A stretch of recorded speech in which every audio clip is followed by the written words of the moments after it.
मैं उसी पल में फंसा हुआ हूँ। प्लेन क्रैश में इकलौते बच्चे रमेश जूझ रहे हैं एक गंभीर बीमारी से। एयर इंडिया हादसे में सिर्फ विश्वास कुमार रमेश बचे थे, लेकिन जिंदगी की जंग जीतने के बाद असली लड़ाई तो अब शुरू हुई। वह इस समय पीटीएसडी और सर्वाइवर गिल्ट से लड़ रहे हैं। उनकी कहानी बताती है कि किसी हादसे से बचना अंत नहीं, बल्कि जीने की नई जंग की शुरुआत भी होती है। विश्वास कुमार सबसे ज़्यादा भाग्यशाली अपने आप को मानते हैं, लेकिन उनके इन शब्दों के पीछे गहरा दर्द भी छुपा हुआ है। यहाँ जून को अहमदाबाद में हुए इंडिया प्लेन हादसे में 241 लोगों की जान चली गई थी। रमेश अकेले जिंदा बचे थे।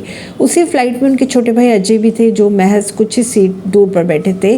रमेश जलते हुए मलबे में किसी तरह बचकर बाहर निकल आए, लेकिन उस दिन की यादें अब भी उनका पीछा नहीं छोड़ती। वे कहते हैं, मुझे अब भी लगता है कि मैं उसी पल में जी रहा हूँ। सिस्टर में रहते हैं, लेकिन कहते हैं कि उनका जीवन पूरी तरह से बदल चुका है। रमेश ने कहा, मैं ज़्यादातर समय अपने कमरे में अकेला बैठा रहता हूँ, ना अपनी पत्नी से बात करता हूँ, ना ही बेटे से।